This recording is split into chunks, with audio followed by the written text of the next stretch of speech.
ராவணா பார்வையாளர்கள், தமிழ் உறவுகள் மற்றும் ராவணா நல விரும்பிகளுக்கு வணக்கம். தொடர்ந்து உங்களுடைய பேர் ஆதரவுக்கு நன்றி. இன்னைக்கு தேதி 21. ஒரு நாள் தான் குறுக்க இருக்கு. 23ஆம் தேதி மிகப்பெரிய ஒரு புரட்சியை வெடிக்க இருக்கிறதுங்க. அந்த புரட்சியின் மூலமாக தமிழ்நாட்டுக்கு எதிரான எல்லா தீங்கும் தூள் தூளாக நொறுங்கிடும். மத்திய அரசு பயந்து பின்வாங்கிடும். கர்நாடகாவில் மேகதாட்டு அணை கட்டுற கர்நாடக அரசு பயந்து பின்வாங்கிடும். கேரளாவில் முல்லை பெரியாறு தண்ணீர் சிக்கல் அங்கே நமக்கு இருக்குது. அதுவும் நமக்கு பெரிய சிக்கல் உடஞ்சிரும். கேரளா அப்படியே நடுநடுங்கும், கர்நாடகா நடுநடுங்கும். மத்திய அரசு எல்லா திட்டங்களும் மோடி பின்வாங்கிட்டு ஓடிடுவார். அப்படிப்பட்ட புரட்சி 23ஆம் தேதி நடக்க இருக்கிறது. அந்த புரட்சியினுடைய கதாநாயகன் தலைமையில் இருக்கிறது யாருன்னாக்கா, தமிழக வெற்றி கழகத்தினுடைய முக்கிய ஒரு இதுவாக இருக்கக்கூடிய பொதுச் செயலாளர் புசி ஆனந்த் தான். அவர் தலைமையில் தான் அந்த புரட்சி நடக்க இருக்கிறது. ஜனநாயகன் திரைப்படம் திரைக்க வருகிறது. சரி, அந்த திரைப்படத்தை மிக பிரம்மாண்டமாக கொண்டாடுங்கள் கட்சிக்காரருக்கு சொல்லிட்டாங்க. ஏற்கனவே சும்மா இருக்கும்போதே குதின்னு குதித்தவங்களுக்கு இப்போ ஆளுங்கட்சியாக இருக்கிறது, அதிகாரத்தில் இருக்கிறது. அதிகாரத்துக்கு ஏற்பட்ட ஒரு பெரிய கிளை தமிழ்நாடு முழுக்க இப்பொழுது கொண்டு வந்திருக்கிறார்கள். பல்வேறு கட்சிகளிலிருந்து உள்ளே வேக வேகமாக எல்லாருமே சேர்ந்துக்கிட்டு இருக்கிறாங்க. இந்த நிலையில் இந்த கொண்டாட்டம் எப்படியாக இருக்குன்னு கொஞ்சம் நினச்சி பாருங்கள். தேட்ரு தாங்குமா, அமளி துமலையாக இருக்கும். ஒரே அமளி துமலை. ஏற்கனவே பல படங்கள் உள்ளே போனவங்க ஒட்டுமொத்தமாக தரம் அந்த சேரும் தரமட்டமும் ஒன்றா சேர்த்துட்டு ஆக்கிட்டு வந்த கதையெல்லாம் நடந்துருக்கு. இப்போ தமிழ்நாடு எப்படி தாங்குங்க? காவல்துறையில் தேட்டரில் போய் லட்டியை பிடிச்சிட்டு நின்றுட்டுருக்கணும், துப்பாக்கி பிடிச்சி நின்றுட்டுருக்கணும். அதுக்கு தான் காவல் இருக்கணும், அதுக்கான ஒழுங்கு செய்யணும். ஏன்னா தேசிய பிரச்சனை இல்லை இது தமிழ்நாட்டுக்கு. ஏன்னா இப்போ இந்த மாதிரியான விடயங்களுக்கு காவல்துறை இல்லைன்னா அப்புறம் எதுக்கு தான் இருக்குது? இதான தலையாய பிரச்சனை. அதனால் காவல்துறை தமிழ்நாடு முழுக்க எல்லா காவல் நிலையத்திலையும் அவங்கவுங்க வேலையை விட்டுட்டு, இன்வெஸ்டிகேஷனை விட்டுட்டு, சட்ட ஒழுங்கை கவனிக்கிறதை விட்டுட்டு, குற்றங்களை கண்டுபிடிக்கிறதை விட்டுட்டு எல்லாமே தேட்டர் வாசலில் போய் காவல் இருந்து இதை ஒழுங்குபடுத்தணும். ரசிகர்களுக்கு ஒழுங்குபடுத்தணும். எப்படிப்பட்ட ஒரு கலாச்சார சீரழிவை நோக்கி ஒரு கட்சியினுடைய தலைமை, நீங்கள் நேற்று வரைக்கும் ரசிகர் மன்ற தலைவராக இருந்தீங்க, 1000 சொல்லிட்டு போங்க, அது என்னையாவது பண்ணி தொலைச்சிட்டு போகலாம், அது வேறு விஷயம். இன்றைக்கி நீங்கள் இந்த மக்களினுடைய ஒரு பிரதிநிதியாக, அந்த மக்களுக்கு நல்லதை செய்யக்கூடியவர்களாக உத்தரவாதம் கொடுத்து விட்டு, உறுதிமொழி கொடுத்து விட்டு, பல வாக்குறுதிகளை மக்களுக்கு கொடுத்து விட்டு அதிகாரத்துக்கு வந்திருக்கிறீர்கள். உங்களை நம்பி வாக்களித்திருக்கிறார்கள். உங்களுடைய படம் அது கொண்டாட வேண்டியது உங்கள் ரசிகர்களுக்கு தனி. அது நேற்று வரைக்கும். இன்றைக்கி நீங்கள் அதிகாரத்தில் கட்சி தலைமையில் இருந்துக்கிட்டு, பொறுப்பாக இருந்துக்கிட்டு நீங்கள் இந்த வார்த்தையை சொல்லலாமா? புசி ஆனந்த், ரசிகர்களை நீ ரசிகராக வச்சுக்கிட்டு வேற, கட்சிக்குள்ளே வச்சுட்டு இருக்கிறது வேற. ஒரு கட்சி தலைமைக்கு வந்துட்டு பிறகு நீங்கள் திரும்ப ரசிகர் மன்றமாக செயல்பட்டு இருக்கீங்க. இது ஒரு சீர்கேட்டை தான் நோக்கி போயிட்டுருக்குது. தமிழ்நாட்டில் எந்த பிரச்சனைக்கும் இந்த சமூகம் போராட வரக்கூடாது, எந்த பிரச்சனைக்கும் தலை கொடுக்கக்கூடாது, எதை பற்றியும் கவலைப்படக்கூடாது, வேலை இல்லை அதை பற்றி கவலைப்படக்கூடாது. இங்கே நீங்கள் தேட்டரில் பிரம்மாண்டமாக குவிஞ்சு கொண்டாடுங்கள், திணறடியுங்கள், பிரம்மாண்டப்படுத்துங்கள். இதுதான் உங்கள் தரப்பில் நீங்கள் சொல்லிகிட்டு இருக்கிற வார்த்தை. உங்களைப் போல ஒரு சமூக அக்கறை இருப்பதாக சொல்கிற கட்சி கரப்பான் பூச்சி கட்சி, கரப்பான் பூச்சி ஜனதா பார்ட்டி டெல்லியில் இளைஞர்களுக்கு வேலைவாய்ப்பு படிப்படியாக குறைந்து கொண்டிருக்கிறது. இந்த நிலையில் நீதிமன்றத்தில் ஒரு கருத்தை சொல்லும்போது கரப்பான் பூச்சி படிச்சுட்டு வேலை இல்லாமல் இருக்கிறவர்கள் கரப்பான் பூச்சியை போன்றவர்கள் சொல்ல, அதுக்கு எதிர்ப்பாகவே இந்த கரப்பான் பூச்சி ஜனதா பார்ட்டின்னு தொடங்கி வேலைவாய்ப்பு உத்தரவாதத்தை கொண்டு வரணும். அதுக்குள்ளே இந்த நீட் தேர்வுக்கான குளறுபடி நடந்து அந்த கேள்வித்தாள் கசிந்து அதில் முறைகேடு நடந்ததை பற்றி ஒரு விசாரணை நடத்தணும்னு சொல்லிட்டு தொடர்ந்து கோரிக்கை. ஒரு கட்டத்தில் போராடுறாங்க. டெல்லியில் மிகப்பெரிய அளவு நேற்றும் இன்றும் டெல்லியில் பிரதான செய்தி இந்தியா முழுக்க அதுதான். இளைய தலைமுறைக்கு தலைமை தாங்கி ஒரு டீம் போராடிட்டு இருக்குது. இந்த நீட் தேர்வு கேள்வித்தாள் கசிந்த விதம் அப்படின்றது சாதாரண விஷயம் இல்லை. இந்தியா முழுக்க பல லட்சம் இளைஞருடைய வாழ்க்கையை கேள்விக்குறியாக்கக்கூடிய ஒரு விடயம். யாரோ ஒரு டீமுக்கு காசு வாங்கிக்கிட்டு நீங்கள் கேள்வித்தாளை கசிய விடுவது எந்த விதத்தில் நியாயம்? அது இதற்கு மத்திய கல்வித்துறை மந்திரி பொறுப்பேற்று பதவி விலக வேண்டும் என்பது அவங்களுடைய போராட்டம். நேற்று முழுக்க நாடாளுமன்றத்தில் அவசரமாக அந்த பகுதி முழுக்க இணையத்துக்கான எல்லா இதுவும் தொடர்பு துண்டிச்சிருக்காங்க. சமூக வலைத்தளங்களுடைய தொடர்பு துண்டிச்சிருக்கிறாங்க. வாட்ஸ்அப் இதெல்லாம் முடக்கி இருக்கிறாங்க. பாராளுமன்றத்தினுடைய அனைத்து கதவுகளும் மூடி இருக்கிறாங்க. ஏன்னா உள்ளே போய் முற்றுகையிடுறது தான் அவங்க புறப்பட்டு போயிருக்கிறாங்க. போலீஸ் வழக்கம் போல் தடியடி, கண்ணீர் புகை கொண்டு வச்சு நிலைமை ரொம்ப சிக்கலாக போச்சு. இடியாப்பம் சிக்கல் மாதிரி இருக்குது இப்போ மோடி அரசுக்கு. டெல்லி கவர்மெண்ட்டு, டெல்லி போலீஸு, அப்புறம் துணை இராணுவ படை எல்லாம் பார்த்தாவே தெரியுது. மாணவர்களை விரட்டி அடிச்சிருக்கிறாங்க. ஏற்கனவே வேலையில்லாத இருக்கக்கூடிய அந்த நிலைமை இன்னைக்கு ஒரு மாதிரியான ஒரு நோக்கத்தில் போயிட்டுருக்கு இந்த இந்திய தேசம். எந்தவித உத்தரவாதமும் இல்லை. வெறும் அறிக்கையில் மட்டும்தான் வேலை வாய்ப்புன்னு இருக்குது. நிஜத்தில் இல்லைன்ற ஒரு கவலை. இதுக்கு மத்தியில் இப்படியாக ஒரு முறைகேடாக தேர்வு நடந்து நடந்து எல்லா துறையிலும் போயிட்டு இருந்தால் அது எங்கே போய் முடியுன்றது தான் அவனுடைய கொந்தளிப்பு. இதற்கு எதிராக போராட்டம் பெரிய அளவில் வெடித்தோன்னே இப்போ எதிர்க்கட்சி வந்து இன்னைக்கு ராகுல் காந்தி ஆதரவு தெரிவித்து இதுக்கு மன்னிப்பு கேட்கணும் மோடி அரசு அப்படின்னு சொல்கிறாரு. அவர் போய் மருத்துவமனையில் அந்த மாணவர்களை பார்க்குறதா இருந்தது ராகுல் காந்தி. உடனே முந்திக்கிட்டு ஜேபி நட்டா போய் மாணவர்களை பார்க்குறாரு.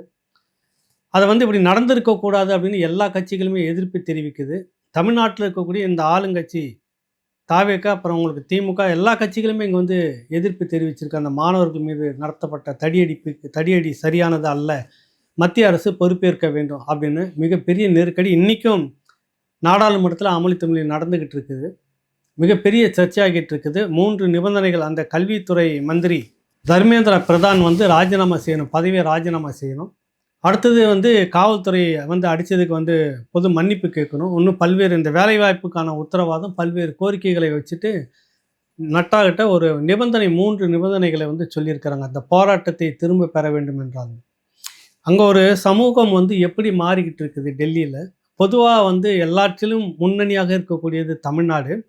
ஒரு 10 பைசா மின் கட்டணம் உயர்வானதுக்கு வந்து மிக பெரும் போராட்டமாக விவசாயிகள் போராட்டம் நடந்த மண் இந்த மண்.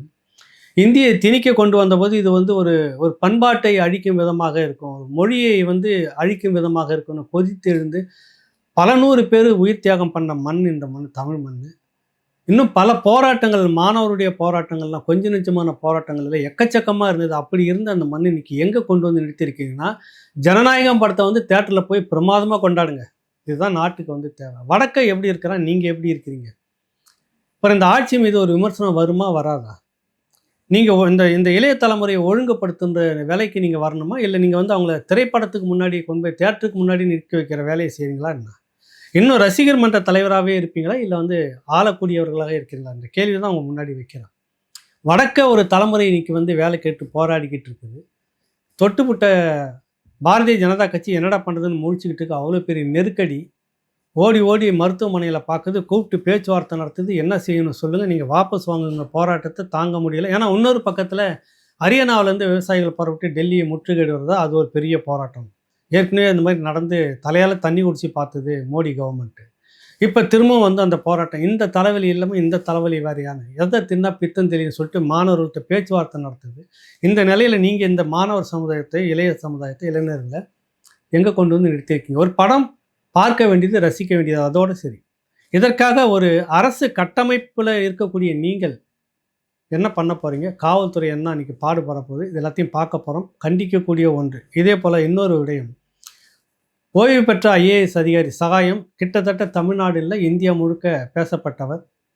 லஞ்சம் தவிர் நெஞ்சம் நிமிர்ன்றதுக்கான ஒரு ஸ்லோகம்ன்றது அவருடைய இதை வச்சு தான் எல்லோரும் இன்றைக்கி பேசிகிட்டு இருக்கிறோம், அதை அரசியல் பண்ணிகிட்ருக்கிறோம். கல்குவாரி வந்துட்டு முறைகேடு, பல 1000 கோடி முறைகேடு மதுரையில் நடந்தப்போ அதுக்கான நீதிமன்ற உத்தரவின் பேரில் விசாரணைக்காக போயிட்டு ஆய்வு பண்ணி அறிக்கையை கொடுத்தவர். ஒரு நேர்மையான அதிகாரிக்கு தன்னுடைய கடைசி காலகட்டம் வரைக்கும் விருப்ப ஓய்வு தான் கொடுத்துட்டு வந்தார். அது வரைக்குமே வந்து அவர் தன்னுடைய பணியில் ஒரு எளிமையான வாழ்க்கை, தன்னுடைய பிள்ளைகளை வந்து அரசு பள்ளியில் தான் படிக்க வச்சிட்ருக்கிறாரு. அவர் வந்து நேற்று சொன்ன அந்த கருத்து ஒன்று இன்றைக்கி தாவேகாவில் மிகப்பெரிய ஒரு அதிர்ச்சி அலைகளை ஏற்படுத்திட்டு இருக்கு. ஏற்கனவே அங்கே ஒரு பெரிய சலசலப்பு வந்துகிட்டு இருக்குது.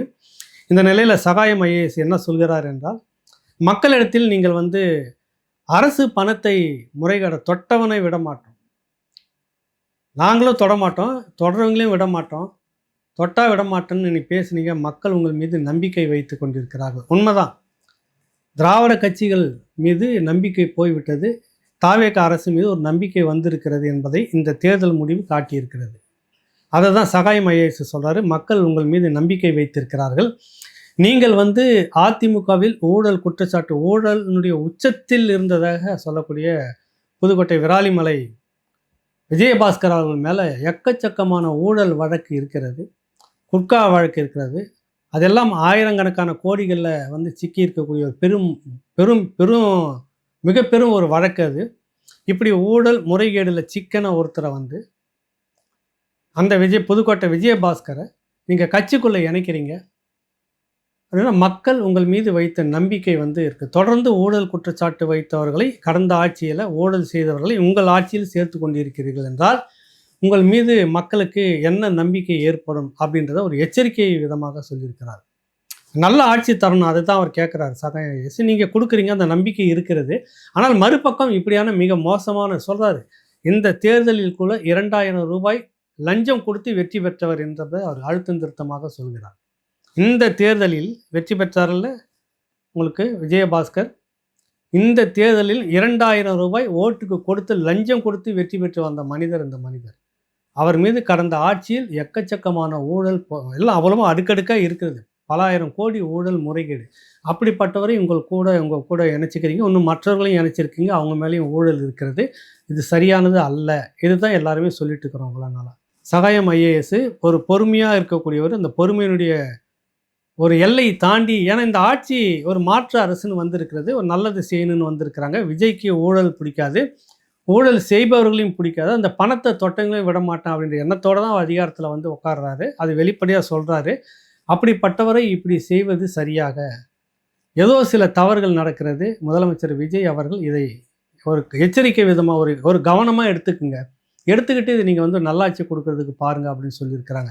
இது உண்மையிலே கட்சிக்குள்ளே வந்து ஒரு பெரிய காலங்காலமாக அந்த விஜய் ரசிகர்களாக இருந்து போஸ்டர் ஒட்டி பெரிய அளவில் அவங்கள எல்லாத்தையும் விற்று ஒரு ரசிகர்னா அப்படி தான் இருப்பாங்க அப்படின்ற மாதிரிலாம் காமிச்சிட்டு அப்படி வளர்ந்த அந்த ஒரு கூட்டம் உள்ளே இருக்குது. எங்களுடைய தலைவர் வந்து முதலமைச்சராக வந்து விட்டால் இந்த ஆட்சி மக்களுக்கு நல்ல ஆட்சியாக இருக்கணும் அப்படின்னா அந்த கட்சிக்குள்ளே இருக்கக்கூடியவர்களுடைய எண்ணம். ஊழல் முறைகேடுன்னு இல்லாத அளவுக்கு ஒரு நேர்மையான ஆட்சியை தந்துட்டோம்னாக்கா போதும், இந்த மக்கள் நிரந்தரமாக நம்மளை வந்து தலையில் வச்சு கொண்டாடுவாங்க அப்படின்றது அந்த கட்சிக்குள்ளே இருக்கக்கூடிய எல்லாருடைய எண்ணமும். இந்த நேரத்தில் ஏதோ ஒரு காரணங்கள் என்னன்னு தெரியல, அது யார் சொன்ன ஆலோசனை தெரியல, உள்ளே எல்லாருமே பார்த்தா ஊழல் பெருச்சாலிகளே உள்ளே வந்து இப்போ சேர்ந்துக்கிட்டு இருக்குது. இதனால் கட்சிக்கு கெட்ட பேர். ஏன்னா இப்போ வந்து கிட்டத்தட்ட நீங்கள் வந்து உங்களை பார்த்தீங்கன்னாக்கா ஒரு நல்ல ஒரு பாலில் வந்துட்டு நீங்கள் ஒரு சொட்டு இதை போட்டிங்கன்னா அது முழுக்க தயிராக மாறிடும். இல்லைன்னா வேறு எதனா போட்டிங்கன்னா கெட்டு போயிடும். ஒரு துளி தான் அது. அந்த மாதிரி இவர்களை உள்ளே விட்டுட்டோம்னா இவங்க எல்லாமே வந்து அதிகாரம் பண்ணுறது, பணம் எக்கச்சக்கமாக வச்சுருக்கிறாங்க. அதனால் வந்து உள்ளார ஊழல் முறைகேடுன்னு இங்கேயே வந்து பழக்கமாயிடுச்சுன்னா மிகப்பெரிய சிக்கலாக இருக்கும். இந்த ஆட்சி நல்லா இருக்குமான்னு கட்சிக்குள்ளாரே ஒரு பெரிய எதிர்ப்பு வந்திருக்கிறது. இப்போ உள்ளே போன அதிமுக காரர்களுக்கு அன்னைக்கு இருந்த அந்த மவுசு இன்னைக்கு இருக்குதானா? இல்லை. உண்மையிலே இது இப்போ கிடைச்சிருக்கிற தகவல், கடந்த சில வாரம் வந்து ஒரு வாரமாக இந்த முன்னாடி இருந்த அதிமுக அந்த ஆட்களுக்கு இருந்த அந்த மரியாதை அது இருக்கிறார்கள், இருங்க அப்படின்ற மாதிரி தான் இருக்கிறாங்க. ஏன்னா அவங்க வந்து ரூல் பண்ணுற மாதிரி இருந்ததுனாக்கா மீண்டும் ஒரு அதிமுக, மீண்டும் ஒரு திமுகன்றதை தாவேகாவினுடைய அதன் மேலே அக்கறை இருக்கக்கூடிய சட்டமன்ற உறுப்பினர்களும் நிர்வாகிகளும் பேச தொடங்கி விட்டார்கள். இந்த தகவல் வந்து அதிமுக தரப்புலேயே திமுக தரப்புலேயே போய் நிறைய பேருக்கு இங்கே வேணாம் வராதிங்க, சரியில்லை நிலமை அப்படின்ற சொல்கிற அளவுக்கு தகவல் போய் சேர்ந்துருக்கிறது. யோசிக்க ஆரம்பிச்சிருக்காங்க எதிர்த்தரப்பில். அப்போ இங்கே ஒரு நல்ல ஆட்சி தரணுன்ற ஒரு எண்ணம் இருக்கிறது. யாரோ சிலர் எல்லா இடத்துலையுமே ஒரு தப்பான ஒரு டீம் இருக்குல்ல, எல்லா இடத்துலையுமே ஒரு தப்பான டீம் இருந்துட்டு ஒரு ஆலோசனை சொல்லிக்கிட்டு நகர்த்திட்டு போவாங்க. அந்த மாதிரி தாவேகா விஜய்க்கும் ஒரு டீம் இருந்துக்கிட்டு இப்படியான வேலைகளை செய்து கொண்டு இருக்கிறது. இதனால் கட்சிக்கு ஒரு அவப்பெயர் வருமோ அப்படின்ற எண்ணம் உள்ளுக்குள்ளார தாவேகாக்குள்ளார பேசு பொருளாக இருக்கிறது. இது எங்கே போய் முடியும் அப்படின்னு தெரியல. முதல்வர் விஜய் இப்படியான ஊழல் நீங்கள் சேருங்க, மாற்று கட்சியிலேருந்து யார் வந்தாலும் சேர்த்துக்குங்க, அது உங்கள் இஷ்டம். சரியானவர்களை நல்லவர்களை சேருங்க. எவ்வளோ பேர் நேர்மையானவர்கள்லாம் இருக்காங்க, எவ்வளோ நேர்மையான அதிகாரிலாம் இருக்கிறாங்க, அவங்களுக்கு சரியான பணி எடுத்த கொடுங்க. கடந்த ஆட்சியில் யாரெல்லாம் டாப் இடத்துல இருந்துக்கிட்டு கையை வந்து கருப்பாக்கிக்கிட்டு இருந்தார்களோ அவங்களே தான் திரும்ப கொண்டு வந்து வச்சுக்கிட்டு இருக்கணும்னு என்ன வேண்டுதல் இருக்குதுன்ற கேள்வி பலமுறை வச்சாச்சு, வெளியில எல்லாம் பேசுகிறாங்க. அதனால் இதிலிருந்து விடுபடணும் அப்படின்னாக்கா சகாயம் ஐஏஎஸ் அவர்கள் சொன்னதை போல் இந்த ஆட்சி நல்லாட்சியாக தொடர வேண்டும், மக்களுடைய பேராதரவு தொடர்ந்து நீடிக்கணும் அப்படின்னா இப்படியான அந்த ஊழல் பேர் வழிகளை தன் கூட இணைச்சிக்கிறத வந்து விஜய் விட்டுறணும். கட்சிக்குள்ளேயே இருக்கக்கூடிய தொண்டர்களுடைய நிலைப்பாடும் அப்படி தான் இருக்குது. அதை தாண்டி ஏதோ ஒரு தவறுதலான வழிகாட்டுதல் அவருக்கு இருக்குதா அப்படின்ற எண்ணம் எல்லாருக்குமே இருக்குது. ஏன்னா அவர் பேசக்கூடிய விஷயம் அதுதான். என்ன இப்போ கட்சியில் ஆளாக இல்லை, திடீர்னு நீங்கள் அதிமுக கொண்டு வந்து இந்த பக்கம் சேர்த்துக்கிறதுக்கு, அது கூட முன்னாள் அமைச்சர்களை அவங்க கிட்ட சட்டமன்ற உறுப்பினர் இருக்குது. அந்த அந்த ஒரு விஷயத்துக்காக எடுத்துக்கிறீங்களா? என்ன ஏது காரணம்? இப்படி பல காரணங்கள் வந்து இருக்குது. அது கூட இப்படி எடுக்கிறது முறையானது இல்லையே! சரியான நபரை எடுத்திருந்தா கூட பரவால்ல. ஊழல் வழக்கே இல்லாத ஒருத்தர் நீங்க எடுத்துக்கிட்டா கூட பரவால்ல. வேற கட்சியில இருந்து. இப்படியாக இருக்கக்கூடிய நபரை எடுத்துக்கிட்டு நீங்க என்ன சாதிக்க போறீங்கன்னு. மக்கள்கிட்ட அவப்பெயர் தான் வரும் உங்களுக்கு. அதுதான் நம்ம வந்து சொல்ல வர விஷயம். டெல்லியில நடக்கிற ஒரு இளைய தலைமுறை எப்படி அங்க உருவாகிக்கிட்டு இருக்குது. வடக்கு மாநிலம்னு சொல்லிடலாம். எல்லா பண்பாட்டிலையும் ஊர்னன்னு சொல்லக்கூடிய தென் மாவட்டங்கள்ல, தென் மாநிலங்கள்ல குறிப்பா தமிழ்நாட்டுல இந்த இளைய தலைமுறை எப்படி இருக்குதுன்றதுக்கு முந்தின புஷி ஆனந்தனுடைய அந்த அறிக்கை, அந்த வேண்டுகோள். 2வது விஷயம் இத பத்தி பேசியிருக்கேன். கட்சிக்குள்ள உள்ள முரண்பாடு இருக்குது. விஜய் கட்சிக்குள்ள இது வந்து சரியானதா இருக்காது. சரியான ஒரு முதலமைச்சரா இருந்து எளிய மக்களுக்கான ஒரு முதலமைச்சராக இருந்து இதை வழிநடத்திட்டு போகணும் அப்படின்னா, சகாயம் ஐஏஎஸ் அவர்கள் சொன்னது போல தான் இது இருக்க வேண்டிய சூழ்நிலை இருக்குது. என்ன செய்கிறாருன்றதை நம்ம பார்ப்போம். அடுத்தடுத்து சில நல்ல தகவல்களும் வருது. அதையும் நம்ம பேசிட்டு இருக்கிறோம். கண்டிக்கக்கூடியதை, பேசக்கூடியதை நம்ம பேசிக்கிட்டு இருக்கிறோம். அடுத்த கட்டம் என்னன்றதை நம்ம விரிவாக பார்ப்போம், பேசுவோம். நன்றி, வணக்கம்.